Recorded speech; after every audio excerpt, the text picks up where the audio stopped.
อนแรกใกล้ข้ามวันนี้ผู้ข่าปานคำผสมมาบ้านอาจารย์ลีได้เดี๋ยวสีไปสัมภาษณ์เพิ่นเนาะมื้อนี้มาถามเบื้องเพิ่นเปิดตลาดพระเนาะเปิดเมื่อใดวันใดแล้วก็ใครอยากมาขายพระแลกพระก็ถามเพิ่นได้เดี๋ยวสิถามเพิ่นเดี๋ยวสิ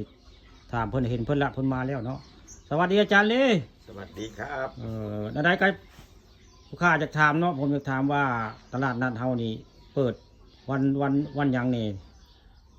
เปิดวันศุกร์ครับกับวันอาทิตย์ครับทุกวันศุกร์วันอาทิตย์ครับแทนผู้ใดอยากมาเข้ามาขายทำใดก็มาขายได้เนาะครับได้ครับตลาดนาตาลเปิดกว้างครับตลาดนาตาลอำเภอตะงอยเนาะตลาดนัดตะวันพระตลาดพระวันนาตาลวันเสาร์กับวันอาทิตย์กับวันศุกร์เนาะครับวันอาทิตย์กับวันศุกร์ครับใครอยากมามาขายก็มาได้เนาะอาจารย์เนาะฮอดบ่ายผลละนี่แหละคือบ้านอาจารย์เล่พี่น้องนี่ใครอยากอยากขายก็มาได้แต่เพิ่นว่าบ่ได้ห้ามได้ห่วงเด้อใครอยากมาปล่อยพระแลกพระก็มาได้เด้อตลาดไม่ขายก็มาได้ใครจะมาขายของนี่มากินก็มาได้ในพนนี่ก็คือ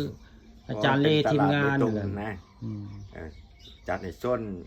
ไม่ขาดอยู่ตั้งหากส้นพระตั้งหากนี่กะผู้ข่าปานุคำผสมกะบอกแฟนเพจเนาะผู้ติดตามปานุคำผสมนี่กะผู้ข่าบอกทางอากาศได้อาจารย์ลีเพิ่นตัวจริงเสียงจริงได้ผลว่าพายามาขายในอยู่ในกินขายพระหรือขายอื่นเข้ามาได้เด้อวันอาทิตย์กับวันศุกร์นี่เปิดให้เพื่อนผู้ใดอยากมาแลกเปลี่ยนพระขายพระ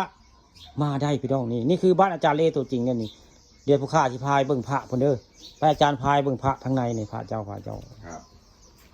ผู้หลายได้พี่น้องพระเรานี่พระอาจารย์ลีเพิ่นหลายได้ในเงินซานเพิ่นมีพระเราแล้วนี่ด้านในก็ตั้งหากได้เสียทางในนี่ก็ด้านในนั่นนี่แหละคือเครื่องรางของขลังอาจารย์ลีบ้านอังคำตำบลนาตาลแม่นไผ่ถือคนสายมนต์ดำกับเรื่องพีเฮ็ดเดี๋ยวเพิ่นเป็นห้องเป็นไห้กับเพิ่นก็ดูแลให้จะได้เพิ่นจากสายมนต์ดำได้อาจารย์เพิ่นปูให้ได้ไผ่สิ่งลี้ลับไว้ง่ายสิ่งลี้ลับนี่เพิ่นกับรับปัวได้อยู่ได้นี่เป็นปัวได้อาจารย์ลีนี่เรื่องสายมนต์ดำเนาะมันไผ่เกี่ยวกับเป็นห้องเป็นไห้หน้าหรือว่าบ่อยู่ดีร่างกายกะไปหาหมอบดีกะมาปรึกษาเพิ่นได้นี่ลมเพลมพัดลมเพลมพัดหรือว่าฟังร้อยถึกไสยศาสตร์มนต์ดำไว้ง่ายนี่เพิ่นรักษาให้ได้อยู่ได้อาจารย์ลีเพิ่นเก่งทางนี้ได้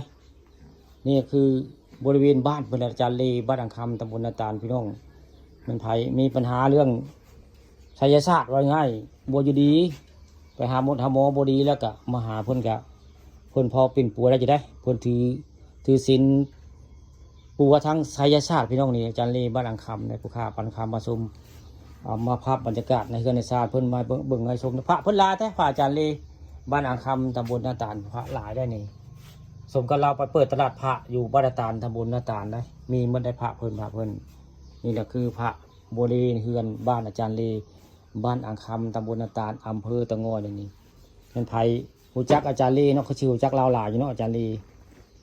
เปิดตลาดพระบ้านนาตาลตำบลนาตาลเด้อพี่น้องเด้อใครอยากแลกพระเปลี่ยนพระก็มาได้เด้อทุกวันอาทิตย์วันศุกร์เนาะอาจารย์เนาะครับวันอาทิตย์แล้วก็มันไผเรื่องนับถือคุณใช้มนต์ดำเนาะหรือว่าพี่เฮ็ดใช่ก็เพิ่นก็เป็นปัวได้อยู่ได้อาจารย์ลีนี่ฮะเพิ่นเฮ็ดคนดีหลายคนอยู่ได้นี่เรื่องไสยศาสตร์เนาะไสยศาสตร์ได้บ่เก่งแต่ว่าพอปิดปัวได้เนาะอาจารย์เนาะปิดปัวได้ครับได้ก็ขอรบกวนด้วยพอนี่เนาะอาจารย์เนาะสวัสดีครับสวัสดีครับ